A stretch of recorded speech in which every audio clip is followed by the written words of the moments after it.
Welcome to A Year in the Bible with Daily Grace. From Eden to eternity, the Bible tells one big story of redemption. My name is Tiffany, and I want to spend a few minutes with you every day walking through the Bible chronologically. Together, we will explore God's sovereign plan as the events of Scripture unfold and point to Jesus. Hey friends, welcome back to our journey from Eden to eternity. Tiffany here, and today marks the beginning of a new era in our study, the reign of Solomon. But before we dive into the details of how Solomon ascended the throne, we need to talk about some context for 1st and 2nd Kings. We are going to be in 1st and 2nd Kings for a few months, so we want to lay the foundation for the various themes we will see throughout these books. Like Samuel and Chronicles, 1st and 2nd Kings is one book in the original Hebrew. As the Bible was translated, the books were broken into two. The author of Kings is unknown, and because of the vast number of years of history that it covers, it likely wasn't compiled until after the Babylonian captivity. Kings covers 400 years in Israel's history, from the time of Solomon's reign through the split kingdom and through the exile of both kingdoms. As we walk through Kings, we will also incorporate the message of the various prophets that prophesied during these 400 years. Men like Isaiah, Amos, Micah, Hosea, and Jeremiah, to name just a few. We will also study the lives of Elijah and Elisha and the miracles God did through them. At the forefront of the book is its namesake, the Kings of Israel. After Solomon's reign, the nation will split. 10 tribes will become the northern kingdom of Israel, while Judah and Benjamin become the southern kingdom known as Judah. 1st and 2nd Kings will provide us details of the 19 Israelite kings and the 20 kings from Judah. Sadly, there will be far more bad kings than there are good. A phrase we will read many times is, "He did evil in the sight of the Lord." This sounds slightly familiar to what we read in Judges, when the people did what was right in their own eyes. These kings will do the same and lead the people into idol worship. 1st and 2nd Kings will also show us the tremendous political upheaval even among pagan nations during this time. We will learn much about the Assyrians and Babylonians. Before we dive into chapters 1 through 2, let's establish the 4 overarching themes that will guide our next couple of months. First, we will see that God is in complete control. God has a plan, and nothing sinful mankind does will stop his plan of redemption. Second, God is the one true God. We will see Israel fall prey to idolatry, and many times over, God will display his power as the true God of heaven and earth. Third, God keeps his promises. Every covenant we've studied thus far will remain, despite man's failure to be obedient to God's decrees and statutes. Specifically, we will see the Davidic line preserved. And fourth, Israel and Judah will face consequences for their disobedience. We will see various consequences along the way, but they will all culminate in exile. I know that was a lot of information, my friends, but I promise I will make sure and point these themes out on our journey. But let me challenge you. As you read, see if you can spot them as well. We will also chat quite a bit about the split kingdom and the enemy kingdoms, and a lot of prophets. Know that I am in the trenches with you, and we will tease out all of the important details. Understanding these historical details will help us see God's sovereignty over all of history, creation, and the nations.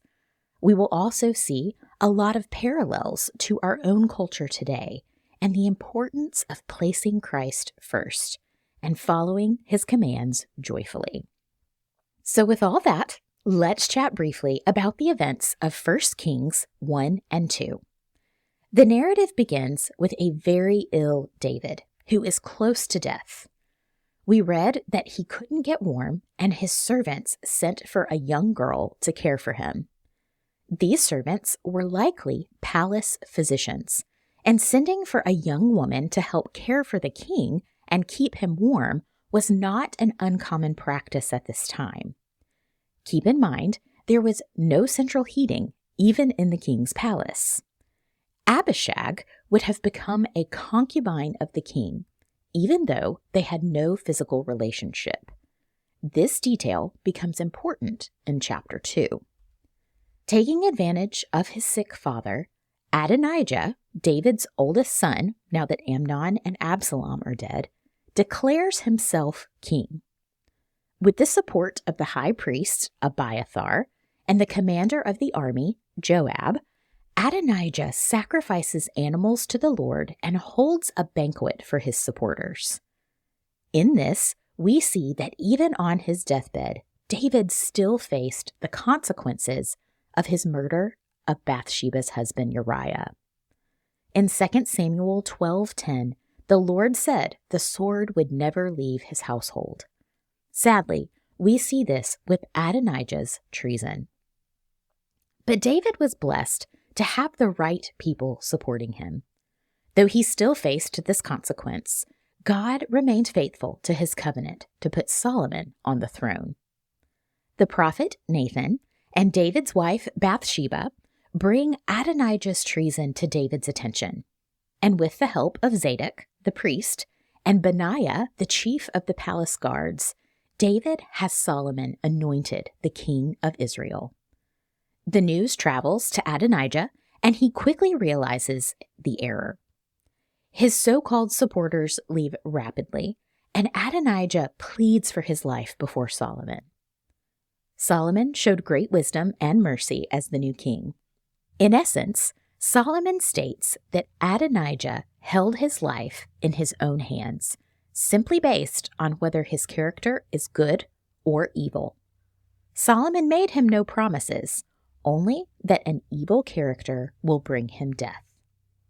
1 Kings 2 begins with David's final instructions to Solomon. The 4 major takeaways for Solomon are to walk in God's ways, show kindness to Barzillai's family, the man who helped David during Absalom's treason, and to handle Joab and Shimei. Then David breathed his last after 40 years on the throne. Solomon's throne is now established, and in a way, he proceeds to clean house. Adonijah quickly proves that his character is indeed evil when he sends Bathsheba to Solomon to ask to marry Abishag. Now, we might not see a problem with this in the 21st century, but this was culturally a slap in the face. In this time period, wives and concubines of kings were off limits, even after a king died. They remained widows in honor of the king. Adonijah's request dishonored his father David, and Solomon dispatched Benaiah, the leader of the king's bodyguard, and Adonijah was killed. The remainder of the chapter details the deaths of Joab and Shimei at the hand of Benaiah as well. Joab never truly served David. He served himself through power and revenge. David knew Joab's devotion was to himself and not the kingdom, and he rightly warned Solomon to watch Joab. In the case of Shimei, he made the same mistake as Adonijah. He chose not to listen and sentenced himself to death through his disobedience. In the end, Benaiah is promoted to commander of the army, and Solomon's kingdom is established. We will learn much from Solomon in the days ahead, both good and bad. His God-given wisdom will amaze, his temple for the Lord will lead to awe, and his wealth will astound. But through it all, his life will remind us we need a better king, a perfect king, a permanent king. As we walk through 1st and 2nd Kings, we will long for Jesus, and what a truly exciting place that is to be. Thanks for joining me today. I hope this intro to 1st and 2nd Kings gets you excited for our journey ahead. I will see you tomorrow, friends. Bye.